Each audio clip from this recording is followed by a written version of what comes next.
Let's get into our next session, which is a very interesting set of energizing conversations. We're going to be doing this with Su-Mei Thompson. She's the CEO of the Women's Foundation in Hong Kong. So you might know that the Women's Foundation does groundbreaking research. It conducts innovative programs and engages in advocacy and education for women and girls. So Su-Mei also serves on the Equal Opportunities Commission in Hong Kong, and she started an initiative called the 30% Club, which actually tries to get more women on corporate boards. So Su-Mei, if you could just join me on stage. Please give her a round of applause. So I know also earlier this year you did a very powerful TED Talk that was focused on connecting and linking gender stereotyping with body image and self-esteem in girls. How did that go? Well, I think it went well, but I'll tell you something that was airbrushed from the final version is this. In what I think might be a TED Talk first, one of my earrings during my talk pinged off my ear and flew into the audience. So to avoid that kind of wardrobe malfunction today, these are super glued on. Oh my goodness, that's good editing for TED. Anyways, I'll leave you to your session and have a good session. Thank you so much. So hello everyone, and hello Hong Kong. So it really is a huge privilege to be moderating today's session on energizing education. So the current education system currently clearly has a problem. Universities are turning out huge numbers of graduates who, despite having a degree, can't find a job. According to a recent McKinsey report, there are 75 million youth who are unemployed. And half of them say that their post-secondary education hasn't improved their chances of finding a job. At the same time, you have global employers, 40% of global employers saying that the main reason for entry-level vacancies, which they just can't fill, is a lack of skills. So what's going on? We've got this mismatch between a lack of jobs and a lack of skills. And if you marry that with what you heard this morning about how accelerations in technology mean that we're basically training kids for jobs that won't exist in 20 years' time if they're lucky, or sooner if they're not, we've got a problem. And here we're just talking at the moment about the fortunate kids, the ones who have got as far as college. We're not talking about the kids who struggle with learning, who fall out earlier in the system, and many of whom come from socioeconomically disadvantaged backgrounds and can't afford the kind of personalized special needs teaching or gentler learning environments that might help them. Okay, so all of this so far has sounded really quite high level, I know. So let's bring it down a few notches to a more personal context. Okay, how many of you here are parents? How many? Okay. And how many of you here worry about the education that your children are getting? Okay. All right, so I have two daughters. They are 8 and 10. I know you're looking at me and thinking, that's implausibly young. I love them to bits. And I reflect on how they have such different personalities and learning styles. One of them thrives on pressure and in a big classroom setting. The other one has ADHD tendencies and self-esteem issues. She gets lost in a big classroom, but she really finds her stride and her voice if you put her in a small and more collaborative setting. Should we send them to different schools? Should my husband and I set different metrics for them and communicate those metrics to them about different metrics for achievement and reward? I don't know. So if anyone has any advice, please come and find me after the session. So with that, I'd like to invite our panelists to the stage. We have three absolutely amazing women. Where are you? Virginie Morgon, Ramona Pierson, and Marianne Amorim Ribeiro. Thank you. Great. So Mary is the founder of, over here, Mary. Mary's the founder of PUPA Education, which works to fill the gap in early childhood program development in Brazil by focusing on a few things: improving kids' social competencies, their language skills, and their critical thinking through learning through play. PUPA today touches the lives of hundreds and thousands of 0 to 6-year-old kids from Brazil's lowest income families. And last year, she won the Ashoka Lego Education Global Challenge for change makers who are reinventing and reimagining learning. So congratulations. So we come now to Ramona Pierson. So Ramona, as a young Marine of 22, she went out for a run. She was hit by a drunk driver and left in a coma for 18 months. When she woke up, she was blind, she couldn't walk, and she couldn't speak. But as you can see, she recovered. She went on to become a neuroscientist. She started her own software development company, and this is now her third tech venture startup, right, Declara, which enables people to learn through connecting them to experts and others. President Obama paid tribute to Ramona recently in a video that you can find on YouTube. And he said that she is so clever that he can only understand half of what she says. So your challenge as the audience is to do better than President Obama.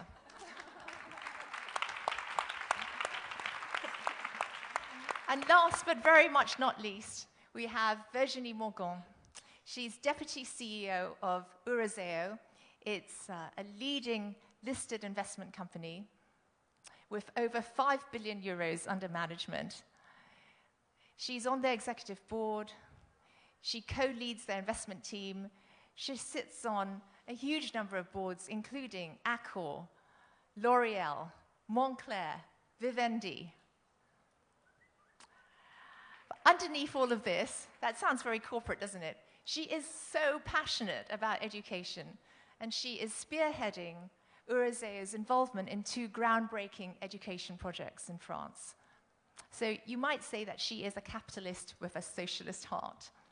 So I'm going to start now by asking you guys, where did your passion for education come from? What was it that lit that fire in you to do what you're doing now? So Mary, can we start with you? I never thought actually that I would end up working with education. My passion came from a challenge and a will of leaving a legacy of giving impact. I come from a corporate world, like most of the people here. I was working in logistics. I happened to be the president of the company when I was 32 years old. I had already 4 kids. And I understood by 35 that that was not the life that I wanted. I wanted to do something that would be meaningful. And I always had in the back of my mind the challenge of raising kids while you were growing your career. And I had the chance while I was there to develop a corporate social responsibility program that I chose to do in early childhood. And from that moment on, I was like, wow. And I started moving my life towards this direction. I left the company, I left the sector, and I started studying in the US, and I came back to Brazil to work for an educational company that distributes Lego education. And I got in contact with really the field of education, and I tried to understand what was going on in early childhood. And I found out that there was a critical challenge in Brazil regarding the preparation of our society in terms of the preparation of the brain that happens massively between 0 to 6 years old. You have to imagine that by 3, we have 80% of our neural synapses of our brain capacity built, and by 6, we have 90%. So we have our emotional, cognitive, and social capacity built until we are 6 years old. So when we talk about education, we always imagine schools and formal places, but actually before we think education as what we get from school, imagine that this is the software, and before that you have to prepare the hardware, and the hardware is the brain. And in Brazil, 90% of our kids from 0 to 4 are out of formal daycare centers. As we progress to be almost in a full employment economy, the women that were having more education, they left home to do their works, and they didn't find any solution to where they would leave their kids behind. Who was going to take care of them? So they engaged the neighbors that they were unemployed to do this job. But then you imagine that they were never prepared. They were the least educated class of the society, and they had no resources, no money, no space, sometimes no will, no love, affection. So imagine a society that is not paying attention to the preparation of the brain of the future citizens. This is the situation we face now. And I found out this is not the situation only of Brazil, because I got engaged with Inter-American Development Bank to develop a solution, and I found out this is the situation of Latin America. I don't know, but I think it's the situation of the South Hemisphere of the planet, at least.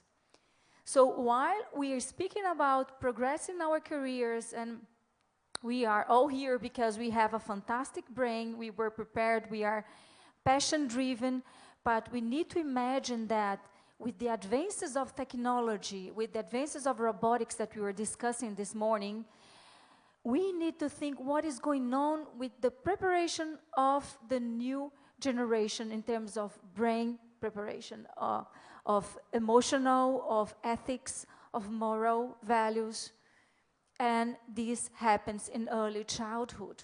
So early childhood is something that has to be an agenda of every single country, of every single company, because we as women, we are struggling to compete with men, but we still, at least in Latin America, and speak about Latin America, but we are still very responsible for our kids and our homes, and it's very difficult to compete when you have so much responsibility on your shoulders. So the passion, PUPA is the result. It's a methodology that helps mothers and caregivers on how to stimulate kids during early childhood, but it's also a response to a demand that I had as being a mother, and now seeing that so many things that I know now, I didn't know, I didn't have anybody to help. And I think I want to see a society where we have the knowledge and we have the means to implement what we need to do, because our jobs may change, but our kids will remain our kids for all our life. Ramona? So my passion for education, and it's funny that you talked about your daughter having ADHD. I was ADHD before they had that title. So I was one of those kids everybody tried to vote out of the classroom. So nobody wanted me in the classroom.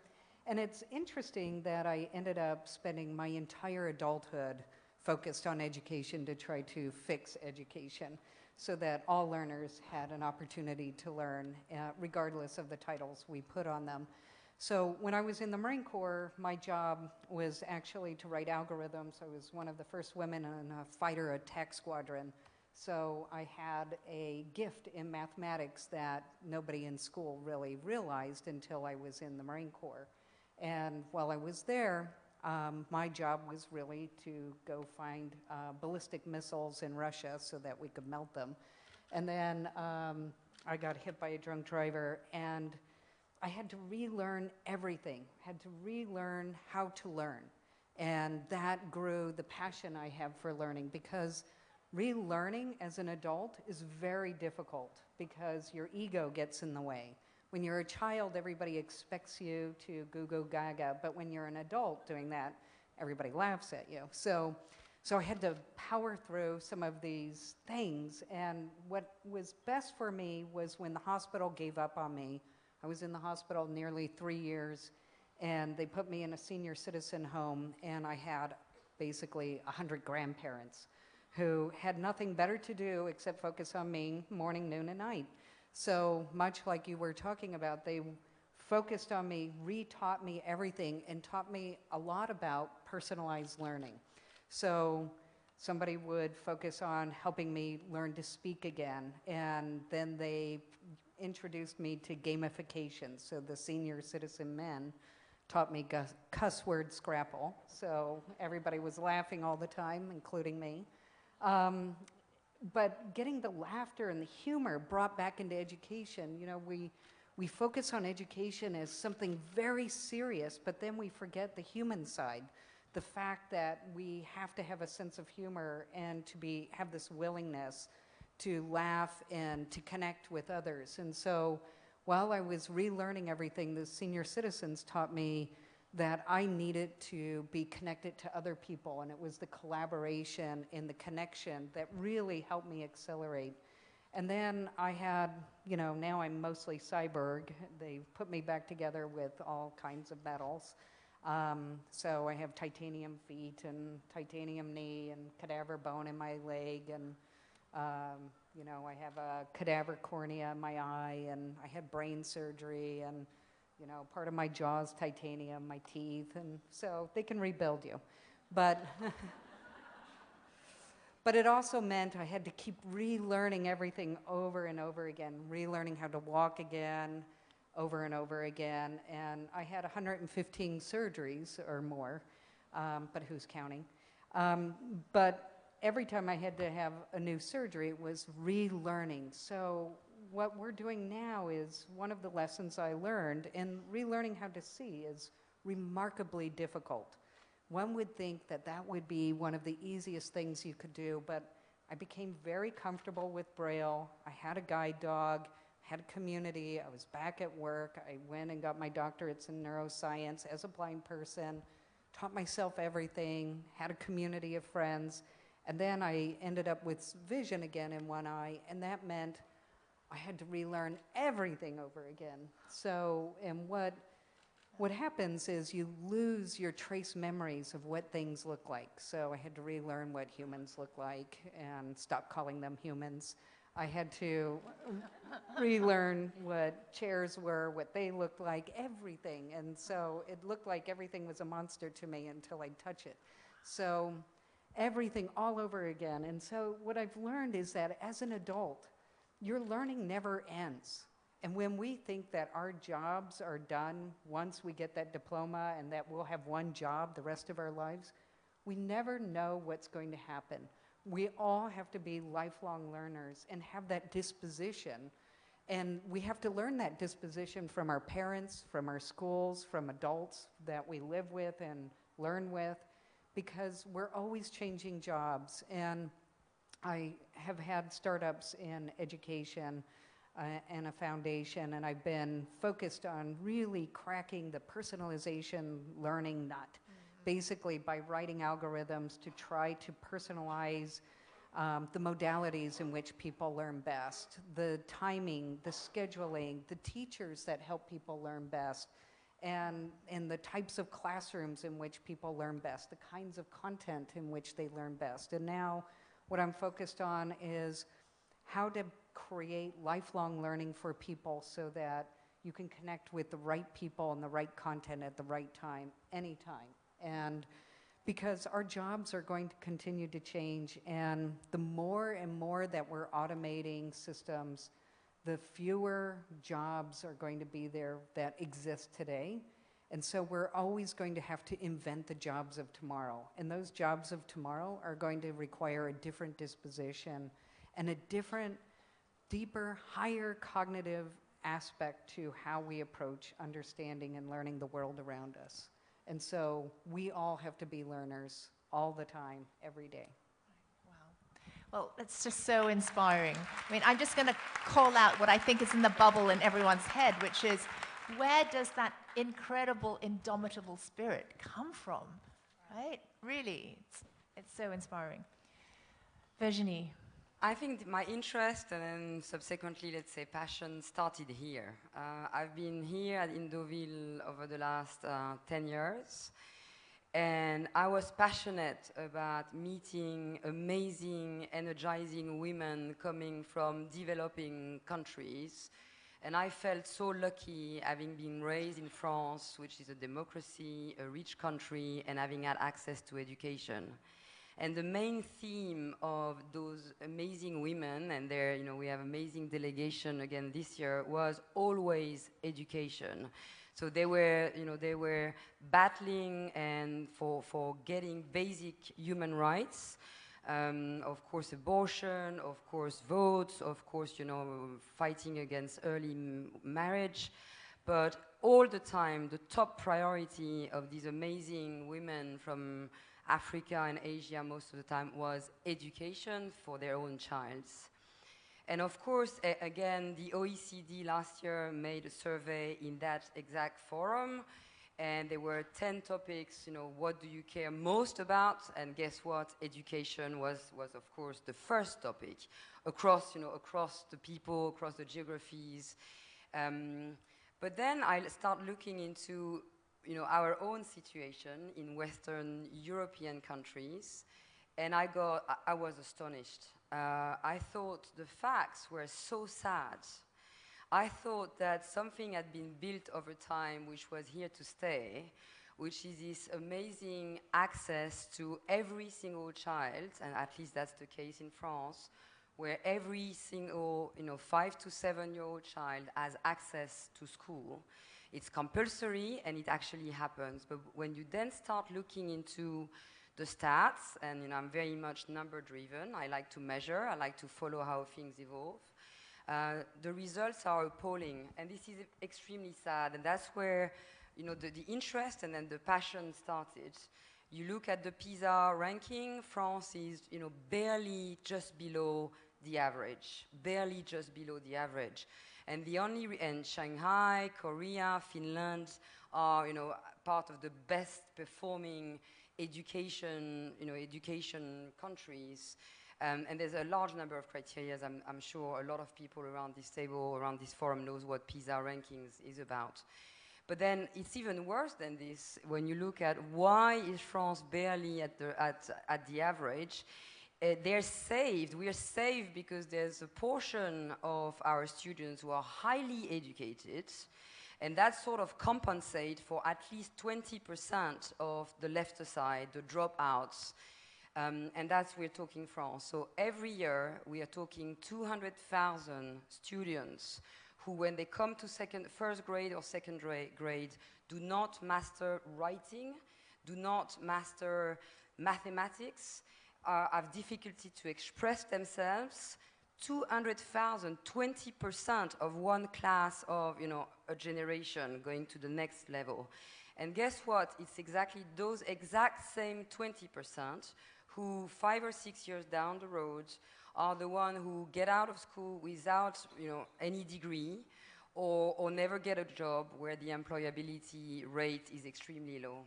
And that, I think, I had no idea. I was the lucky one to be part of the highly educated part of that population. So I thought, things were sort of settled in our economies. And looking into this, I was amazed by what I discovered. So hence, as a consequence, there was a group work in my firm. So I wasn't the one to lead it. And they sort of got together and they had to decide what was, the area where we wanted to spend part of the value that we create in order to make things change. And I was very happy to discover that education was what was distinguished as the key area where we could make things change, the key lever. And hence, this is what we've decided. And the inequalities in our own education system is a shame. When I see, how women from other geographies fight as a fight for life to get access to education, it's a shame that our education system and program do not change. They've not changed for 25 years, everything is too static. So by the time we change, I mean, the job skills required will have changed, you know, immensely, and at a path that the education system doesn't follow.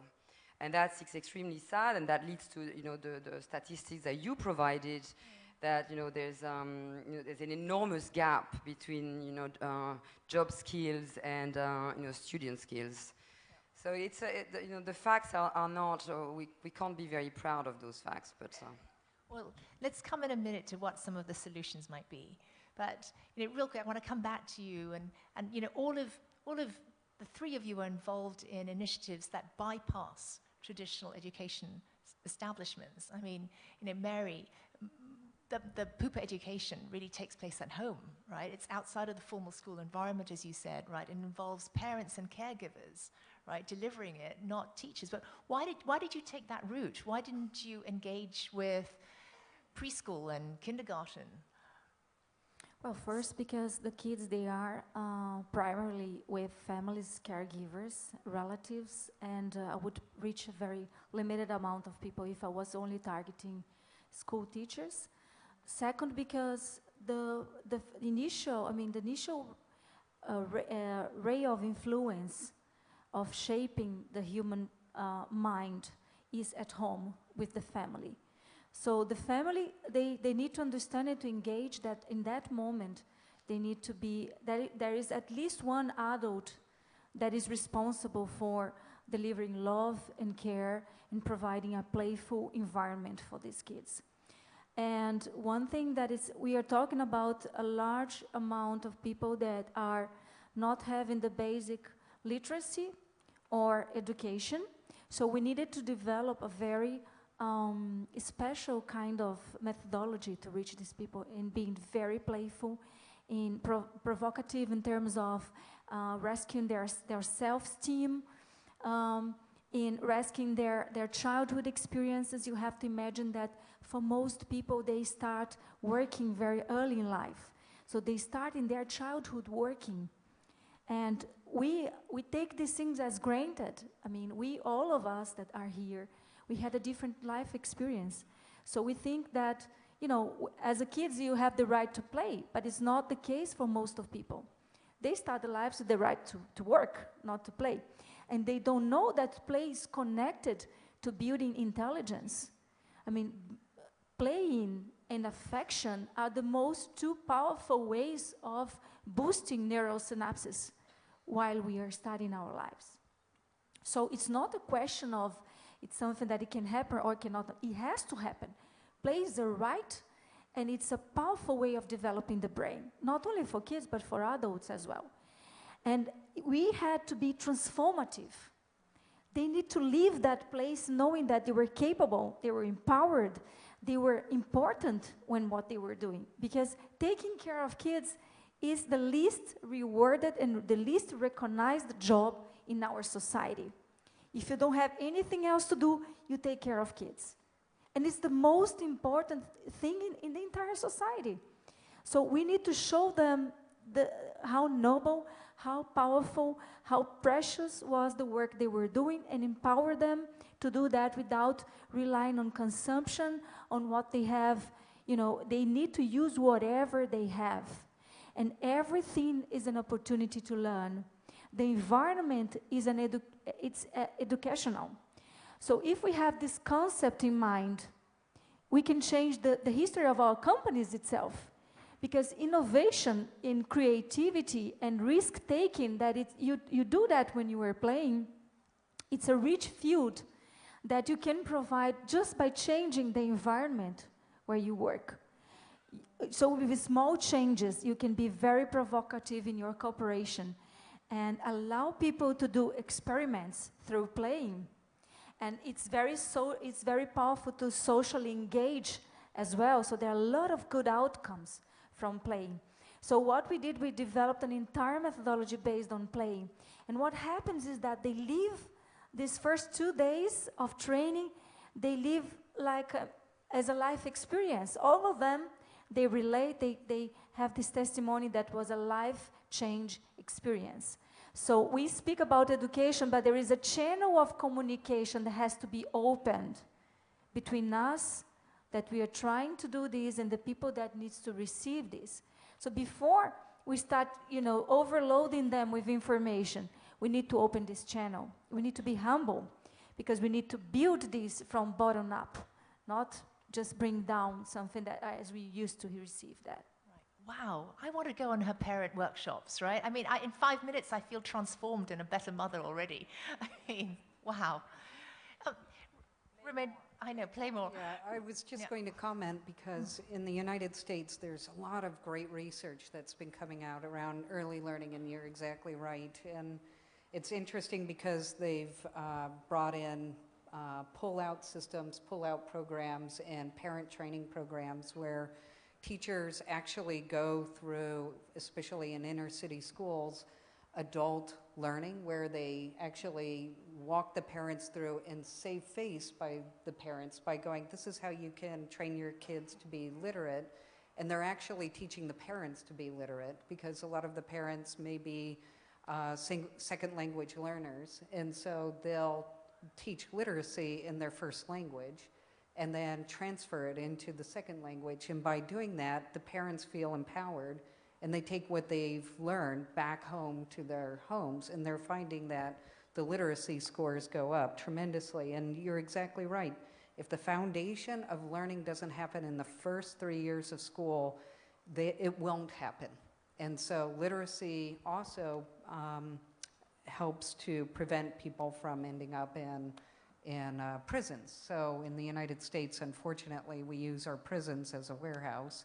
And people who are illiterate, I think the prisons have 40% illiteracy and 70% innumeracy. And that's really sad when people don't have the basic skills they need to get into basic jobs, and then they commit crimes because they have no other way, no means to get jobs. 2 questions for you, Ramona. So one is, you're directly connecting through Declara with, you are directly connecting with knowledge workers, parents, and students, right? And you're cutting out the colleges and universities. I mean, do they hate that? You know, it's interesting because we do connect with colleges and universities, but the students keep coming to us, and so do the professors, and they'll say that the bureaucracy is inhibiting the process of getting good learning to happen in their schools. It's ironic. So sometimes the bureaucracy slows the process of good learning, and so the best thing to do is to actually go right to the learner and go right to the educator, because essentially what we believe in our platform is everybody's a learner, everybody's an educator. So as I'm learning, so in our platform, as you're creating insights, you're actually teaching the entire community what you're learning. And so everybody has an opportunity to be a learner. And so as you learn, everybody learns. And that creates the democracy of learning and keeps the bureaucracy out.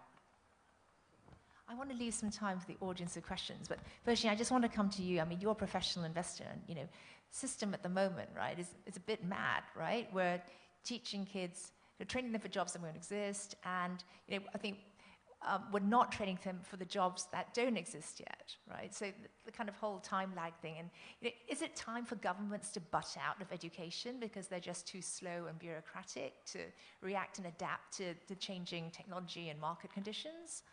Should more of education be privatized? Right, okay, a few comments and then I'll come to this. Okay, I think universal education should be transformed, should be kept, of course, because that's an achievement, that's a basic right. But it should be also transformed progressively in a personalized approach to education. I think what we're all saying here is that the one-size-fits-all doesn't work.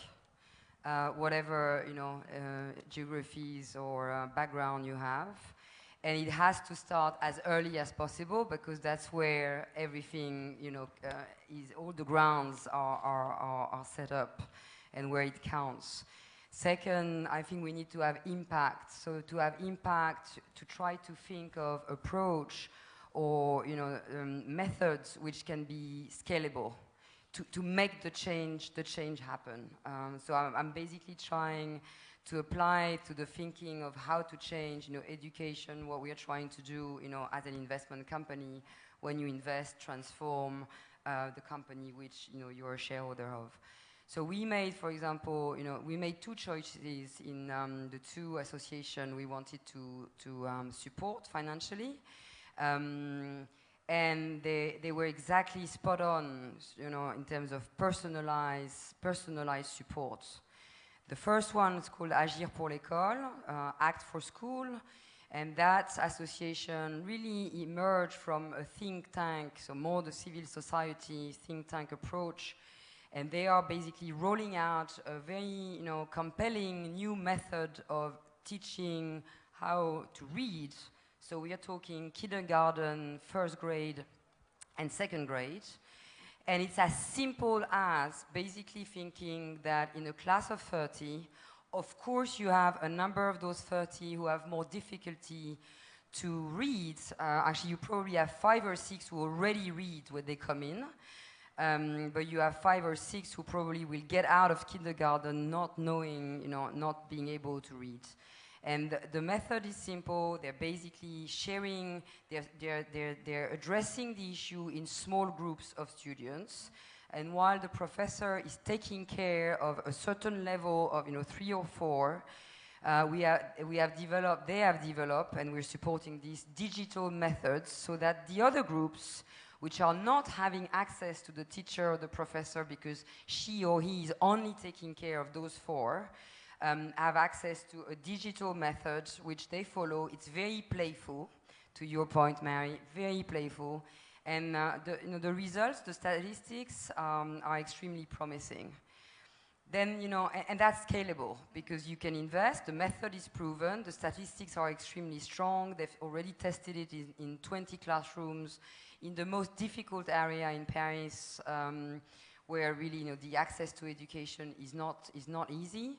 And that I liked because I thought, if we make it known, and of course the government is supporting, this approach, then with some money and conviction and ambition, you can scale it up very quickly. Well, the other approach is sort of at the other end of the spectrum. We are supporting a foundation called the Apprentis d'Auteuil, and really they are taking care of the left, the dropouts, the left on the side. It's a second chance, approach. And again, it's very much personalized. They have 300 institutions in France, so the scale is already quite impressive. We are supporting a semi-boarding approach. So you have the one, the students who are on boarding class, and the one who are supposed to go home in the evening. But home for those kids, is tough. It's not the home that we collectively have.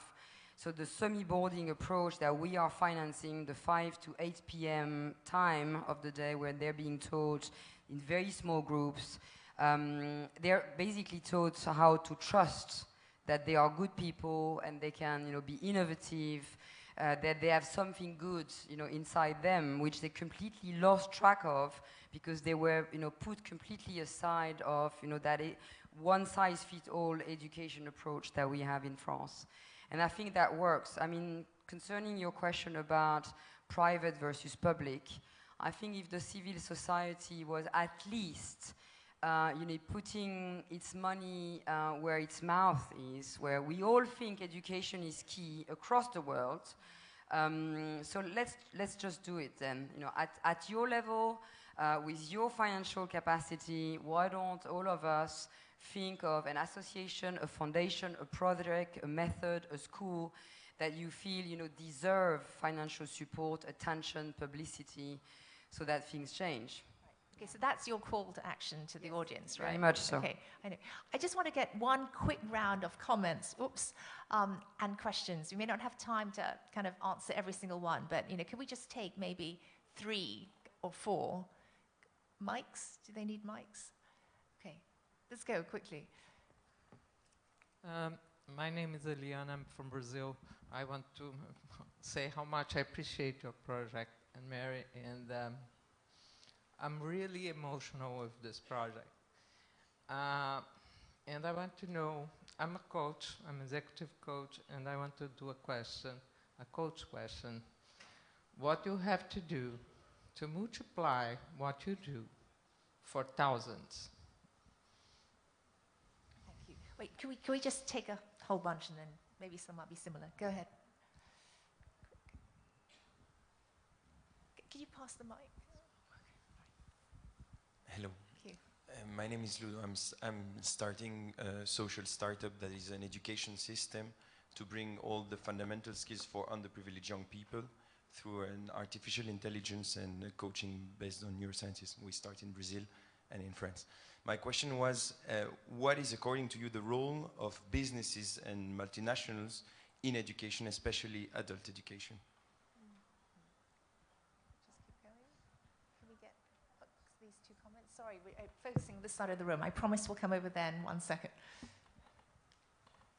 Thank you. My name is Pilisiwe Mtetwa, and I'm from South Africa. I really enjoyed the discussion. It's very inspiring. But we need guidance from you, because when we talk about education, sometimes we'll be focusing on the technical aspects of education.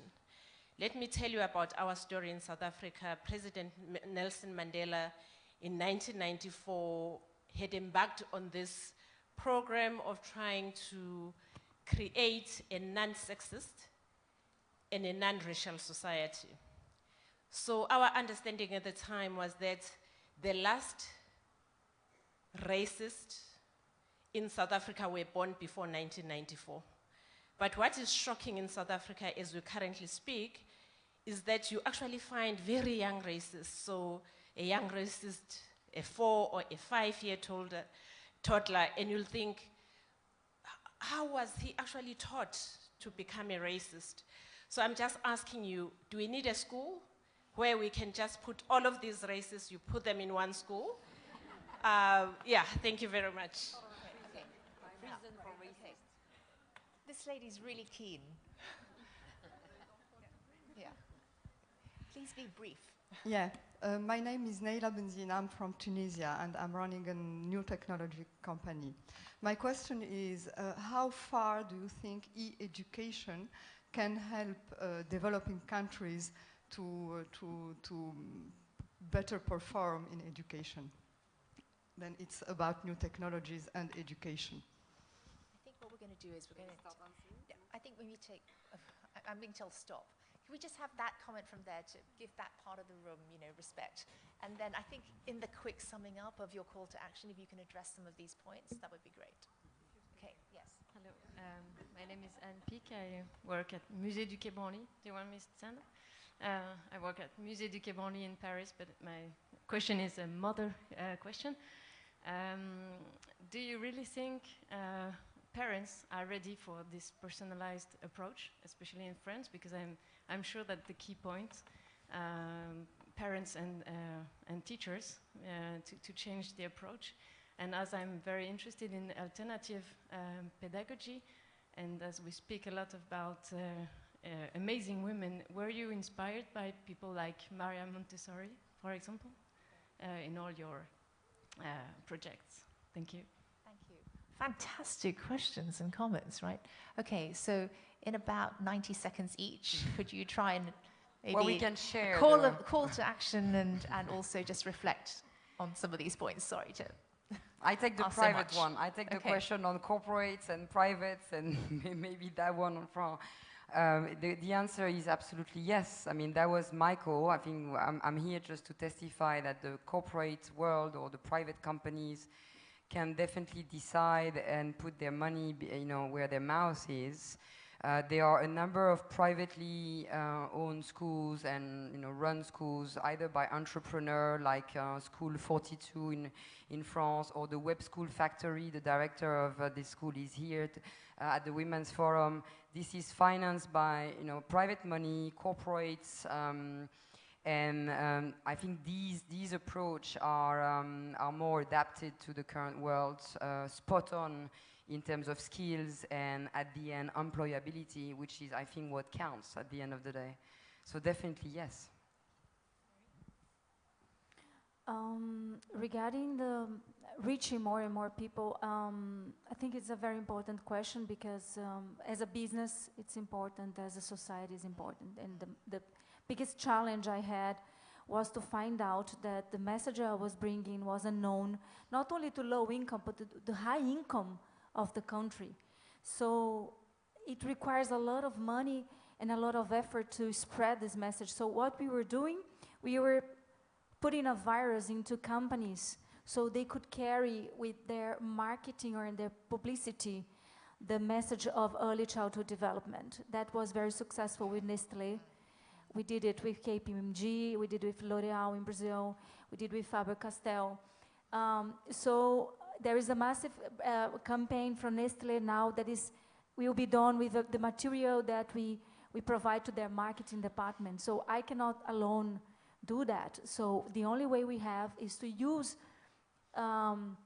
propellers to do that. Mm-hmm. So, and the other thing that I'm absolutely amazed was to meet Alexandra, that was one of the Cartier winners. And the solution she built is fantastic to bring the attention of the society, because once you start mapping the help that you need, you are starting to see that the people are completely unprepared to, at least in Brazil, to be in that position to help. So we can start from that point on, helping people to get training and get the sector organized and get that as a source of jobs. So I'm delighted that I can count on her technology to help us to do what she was just asking. And the power of the Women's Forum. Yeah. Ramona, final word. Okay, so a lot of them. And commenting on yours, so I've been in education forever, and forever, it's too long. But in the United States, really looking at the weighted student formula, how you fund education, there are two parts that are non-scalable. The way that we do weighted student formula right now, I think on a global level, is making a teacher do 5 different jobs. And that's not possible, and you can't personalize learning if you're the educator, you're the babysitter, and you're the counselor, and you're feeding the children, and you're doing all these things.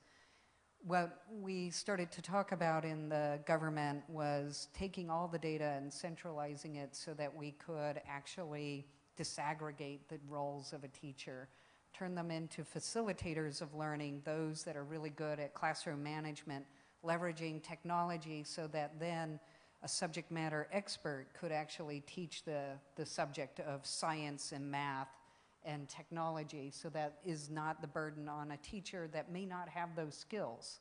And by doing that, you can actually raise the learning and the skill level of all of our girls and boys in classrooms. And then the other thing, in the United States, we started to play with vouchers so that parents had the power to go find the schools, so they can either go to the public school or the private school, and they'd take their state monies to go do that. And the reason that worked is it created an accelerated competition with public schools. Because of the union and public schools have become passive because they didn't have to compete with anybody. Now there are charter schools competing, and they don't have to hire union teachers, and then you have private schools competing with the public schools. So the competition actually improves learning, and so that's one thing to think about. And then technology, our platform's being used now in the government of Mexico to raise the teachers' skills, all the teachers in Mexico, so that they have 21st century skills, so that can get brought into the classrooms for all their students. So it's not going to be a change overnight, but it's a long view. And education's a long view. So if you're going to change what happens for our students, we have to be thinking about what's happening for these adults so that they can actually change what happens for those kids, so that the generations to come get better and better. Because think about it, most teachers go from kindergarten to elementary school to high school to college, and then they teach, and they've never been out in the real world. So what are they going to teach? Just what their teacher taught them. Nothing new. That's why nothing changed. Right. That's why education is broken and is continuing to be an industrialized system. And so now that the industrialized system has collapsed, like if you look at Detroit in the United States, we have failed all those kids, and we failed the parents, and we failed the teachers. And so now we have to think differently about education, and we have to get out there in front and think about what is the world that our kids are going to get into, and it's not going to be putting cars together. It's a different world. Yeah. I'm so sorry to cut this conversation off, but I started the panel actually feeling quite depressed about education, and I don't know about the rest of you, but I'm now feeling very hopeful about it because we have amazing women like this who are energizing education. So thank you so much. Please join me in thanking them. Thank you. Great. I know, it's good. Thank you. It's fantastic. All right. Okay. No. Okay, please